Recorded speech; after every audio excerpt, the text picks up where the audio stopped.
Good afternoon doctor Archana. இது வந்து ஒரு இம்பார்ட்டண்டான லைவ்.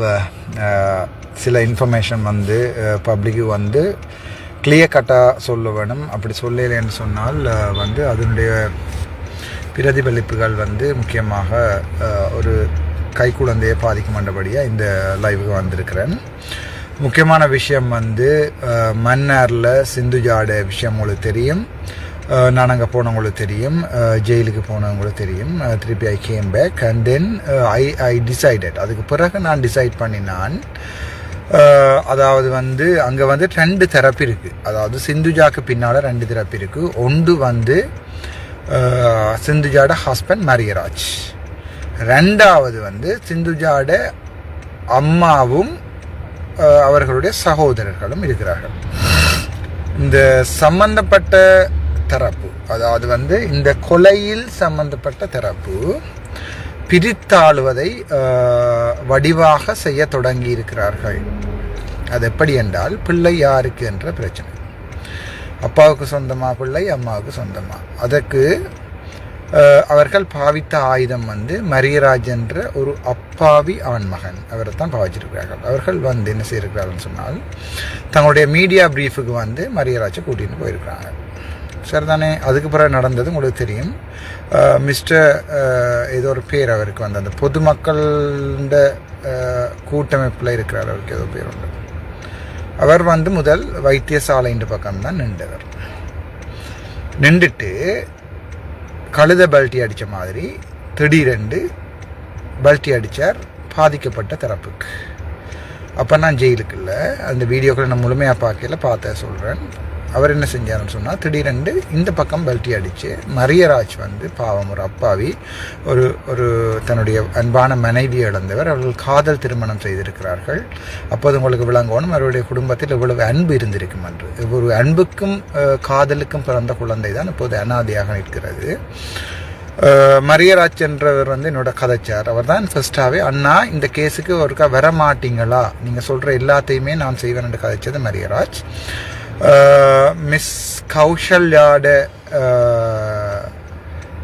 கண்டாக்டை ஃபர்ஸ்ட்டாக எனக்கு அனுப்பினது மரியராஜ். இப்படி ஒரு லோயர் அக்கா அவரால் எங்களோட கதைக்கிறா, அவாவோடையும் ஒருக்கா கதைங்கன்னு சொன்னது மரியராஜ்.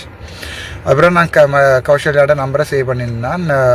மெட்டர்னிட்டி பிடேத் லோயர் என்று தான் இப்போ அப்படி தான் சேவ் பண்ணியிருக்கு ஃபோனில். எனக்கு பிறகு தான் தெரியும் கௌஷல்யான்ற ஒரு ஜங்கானார்ன்னு சொல்லி. இப்போ நான் முதல் ஜோதிச்சேன் ஷீஸ் அன் எக்ஸ்பீரியன்ட் ஓல்ட் உமன் சொல்லி.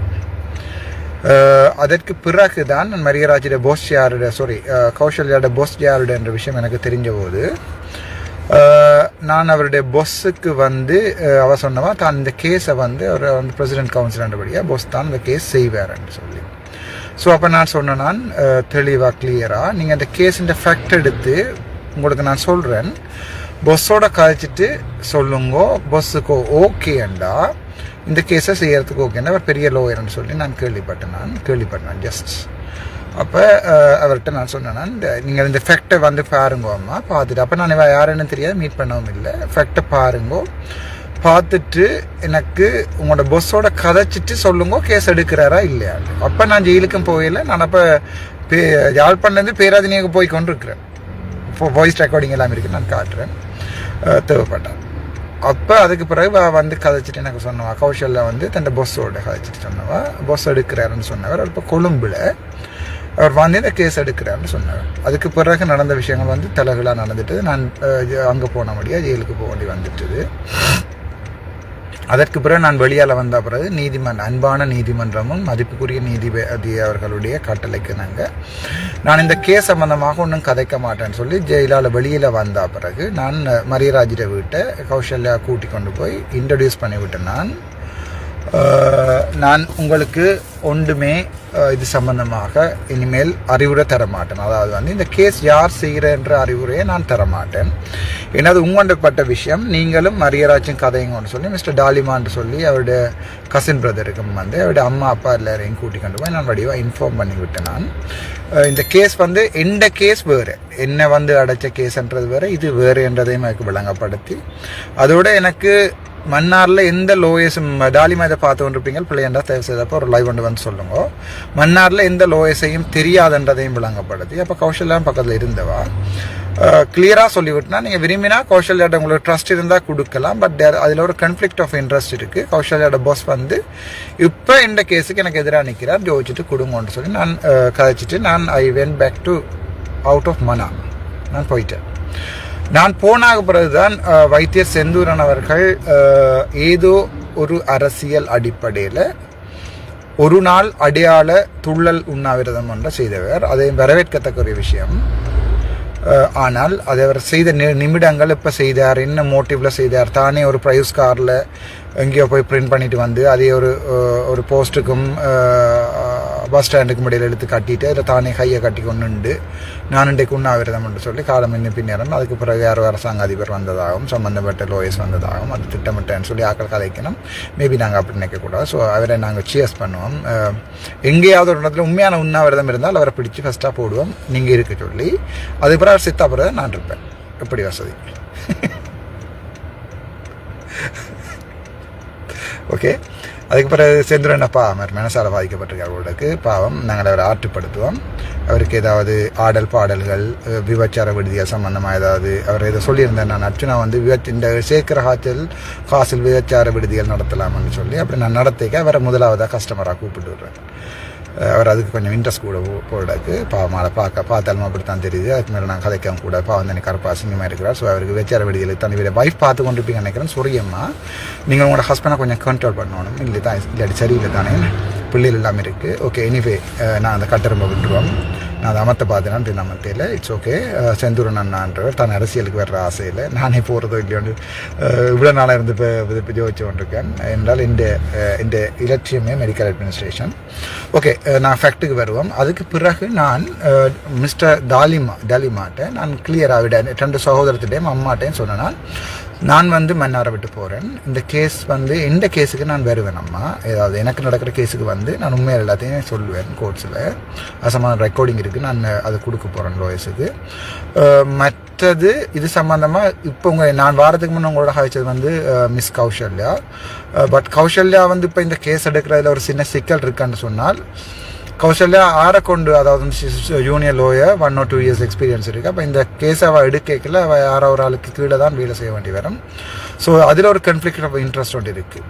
அதால் அவள் என்ன தான் அவள் சொல்லி கொண்டிருக்கா, அது வேறு இது வேறு, அந்த கேஸ் வேறு இந்த கேஸ் வேறு என்று அப்படியும் ஒரு இடியப்ப சிக்கல் தானே. அப்போ அவளுக்கு நான் அதை கிளியராக சொல்லியிருக்கேன். நீங்கள் இந்த கேஸ் எடுக்கிறான்னு சொன்னால் கவுன்சிலர் யாருன்னு டிசைட் பண்ணுங்க. மற்றது உங்கள்கிட்ட ஃப்யூச்சரை பார்க்கணும். நடிகை பொஸ்ன்னு சொல்லி இதுக்கு மேலே நான் விஷயங்கள் கேட்க விரும்பல. அதை நான் அவருக்கு சொல்லியிருக்கிறேன்.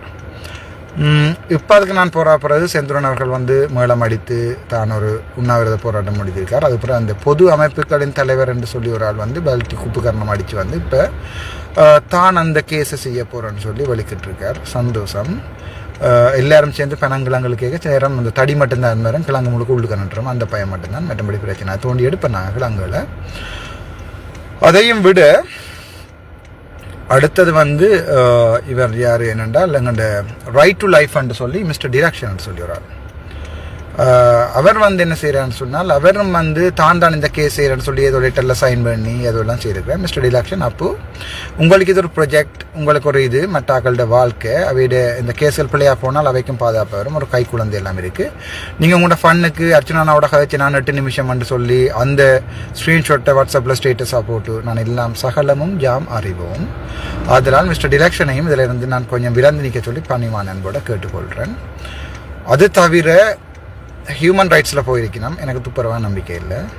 ஸோ அவையும் நாங்கள் பார்த்துக்கொள்வோம். அது தவிர என்னோட இருந்த லோயர்ஸ் மிஸ்டர் மடத்தீன், மிஸ்டர் அக்கா சுலக்ஷனா, அதோட அண்டன் புனிதநாயம் சார், அவையும் வந்து தங்களோட கண்டாக்டை வந்து இவை கொடுத்துருக்கேன். உங்களுக்கு தேவையான ஹெல்ப்பை கேளுங்கன்னு சொல்லி.